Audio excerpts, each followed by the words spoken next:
तो दोस्तों आज हम फिर लेकर आए हैं आपके लिए देश और दुनिया की सभी ताज़ा और बड़ी खबरें। आज की सबसे पहली और बड़ी खबर में आपको बताएंगे बंगाल में ममता बनर्जी के लिए बन सकते हैं असदुद्दीन ओवैसी परेशानी।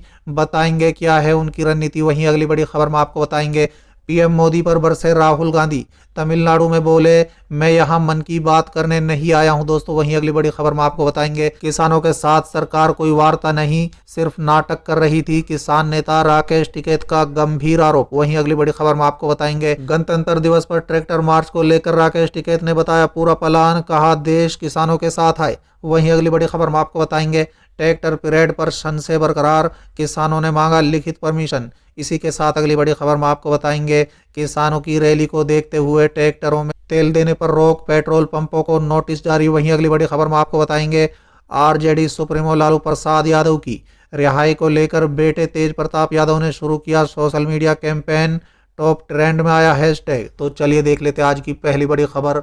बंगाल में ममता बनर्जी के लिए परेशानी बन सकते हैं असदुद्दीन ओवैसी। दोस्तों दरअसल पश्चिम बंगाल में इस साल विधानसभा चुनाव होने हैं। इन चुनाव को लेकर सभी दल अपने अपने सतर पर पूरी तैयारी में जुटे हैं। दोस्तों बता दें वहीं अगर बात करें एआईएमआईएम प्रमुख असदुद्दीन ओवैसी की तो वो और उनकी पार्टी इस बार ममता बनर्जी के लिए परेशानी बनते दिखाई दे रहे हैं। दोस्तों बता दें बंगाल में सत्तारूढ़ तृणमूल कांग्रेस के खिलाफ वो रणनीति के तहत काम कर रहे हैं। दोस्तों बता दें इससे पहले ओवैसी बिहार चुनाव में सियासी गणित पर प्रभाव डाल चुके हैं। पश्चिम बंगाल में अगर असदुद्दीन ओवैसी मुस्लिम वोटों से 8 से 10% तक भी वोट काट लेते हैं तो तृणमूल कांग्रेस के लिए मामला बिगड़ने जैसी स्थिति उत्पन्न हो सकती है। दोस्तों बता दें अगर बात करें कोलकाता शहर की तो वहां अकेले 2 से 3 सीटें ऐसी हैं जहां पर उर्दू बोलने वाले मुस्लिम मतदाता काफी संख्या में बसे हैं। दोस्तों बता दें सूत्रों का मानना है कि ओवैसी की इन सीटों पर खास नजर है। ऐसे में अगर देखा जाए तो कोलकाता से लेकर अन्य शहरों के मुस्लिम आबादी वाले सीटों पर ओवैसी फैक्टर छा सकता है। दोस्तों बता दें ममता बनर्जी के लिए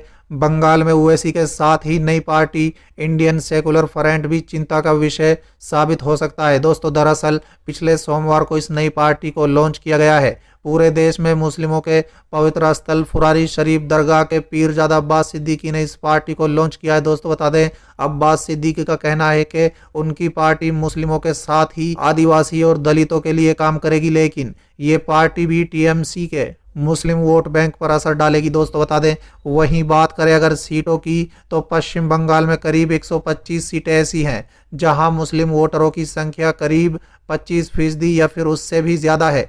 ऐसे में इन सीटों की ओर ओवैसी और इंडियन सेकुलर फ्रंट की पूरी नजर रहेगी। चलिए अगली खबर पीएम मोदी पर बरसे राहुल गांधी। तमिलनाडु में बोले मैं यहाँ मन की बात करने नहीं आया हूँ। दोस्तों दरअसल इस साल मई में होने वाले तमिलनाडु विधानसभा चुनाव के लिए कांग्रेस ने तैयारियां शुरू कर दी हैं। 3 दिन के दौरे पर तमिलनाडु आए कांग्रेस के पूर्व अध्यक्ष राहुल गांधी ने शनिवार से प्रचार अभियान की शुरुआत कर दी है। दोस्तों बता दें रविवार को अपने तमिलनाडु दौरे के दूसरे दिन राहुल गांधी इरोड पहुंचे जहां उनका जोरदार स्वागत हुआ। दोस्तों बता दें इरोड में अपने रोड शो के दौरान राहुल गांधी ने केंद्र की नरेंद्र मोदी सरकार पर जमकर हमला बोला। दोस्तों बता दें उन्होंने कहा है कि मैं यहाँ आपको ये नहीं बताने आया हूँ कि हमें क्या करना चाहिए, ना ही मैं यहाँ अपने मन की बात करने आया हूँ। मैं यहाँ आपसे बात करने आया हूँ, मैं यहाँ आपकी समस्याएं सुनने आया हूँ। दोस्तों बता दें कि आगे राहुल गांधी ने कहा है इतिहास में ऐसा पहली बार हो रहा है कि देश के किसान 26 जनवरी को ट्रैक्टर मार्च निकालने के लिए मजबूर हैं क्योंकि वो दुखी हैं। किसान ये बात अच्छी तरह से समझते हैं कि सरकार उनका हक छीन रही है। दोस्तों बता दें कि राहुल गांधी 23 से 25 जनवरी तक तमिलनाडु में ही रहेंगे, चुनावी रैली में हिस्सा लेंगे। चलिए अगली खबर किसानों के साथ सरकार कोई वार्ता नहीं सिर्फ नाटक कर रही थी। किसान नेता राकेश टिकैत का गंभीर आरोप। दोस्तों दरअसल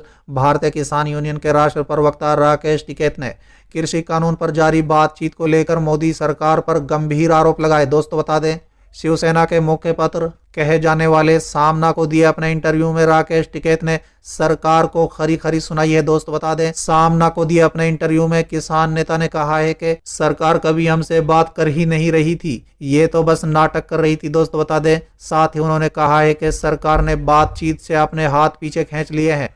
इस सवाल का जवाब देते हुए राकेश टिकैत ने कहा है कि वार्ता कब हो रही थी, बस नाटक हो रहा था। किसान नेता ने कहा है कि पहली बैठक से लेकर 11वीं बैठक तक हमारे सभी 40 संगठनों की मांग एक ही रही कि उन नए कानूनों को रद्द किया जाए और एमएसपी पर कानून बने।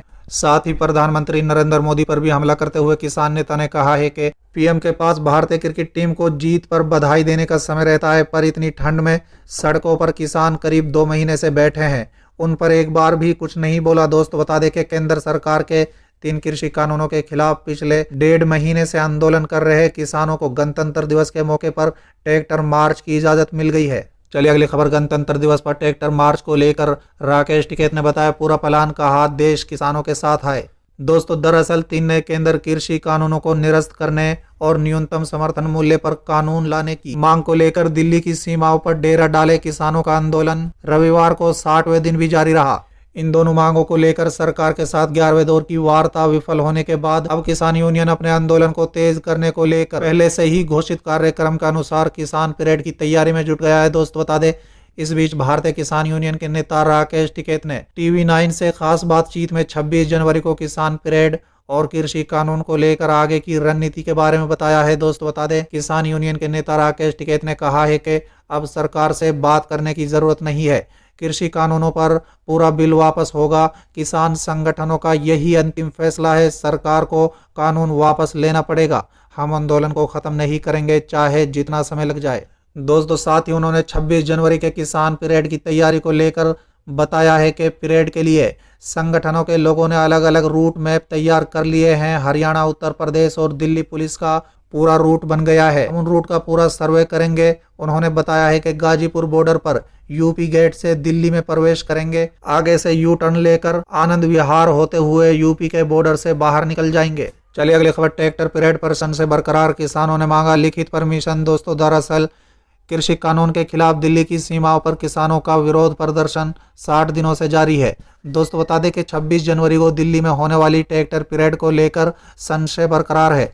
पुलिस का कहना है कि हमें अभी किसानों से लिखित रूट नहीं मिला है, लिखित रूट मिलने पर ही बताएंगे। दोस्तों, बता दें, वहीं किसान नेताओं ने कहा है कि पुलिस अनुमति दे या न दे, ट्रैक्टर परेड होकर रहेगी। दिल्ली पुलिस से किसानों ने ट्रैक्टर रैली के लिए लिखित में परमिशन मांगी है। इस अनुमति पत्र में पुलिस और किसानों की आम सहमति से जो रूट तय हुए हैं उनका भी जिक्र है। चलिए अगली खबर, किसानों की रैली को देखते हुए ट्रैक्टरों में तेल देने पर रोक, पेट्रोल पंपों को नोटिस जारी। दोस्तों, दरअसल गणतंत्र दिवस के दिन दिल्ली में किसानों की ट्रैक्टर रैली को देखते हुए पेट्रोल पंपों से ट्रैक्टर में तेल देने पर रोक लगा दी गई है। दोस्तों, बता दें, अजीबोगरीब फरमान पूर्वांचल के गाजीपुर पुलिस ने जारी किया है। दोस्तों, बता दें, थाना प्रभारियों द्वारा अपने क्षेत्र के पेट्रोल पंप संचालकों को धारा 144 CRPC के तहत जारी नोटिस में कहा गया है कि 26 जनवरी को किसान द्वारा विभिन्न स्थानों पर ट्रैक्टर मार्च व अन्य कार्यक्रम किए जाने की संभावना को देखते हुए ट्रैक्टर मार्च पर पाबंदी लगाई जाती है।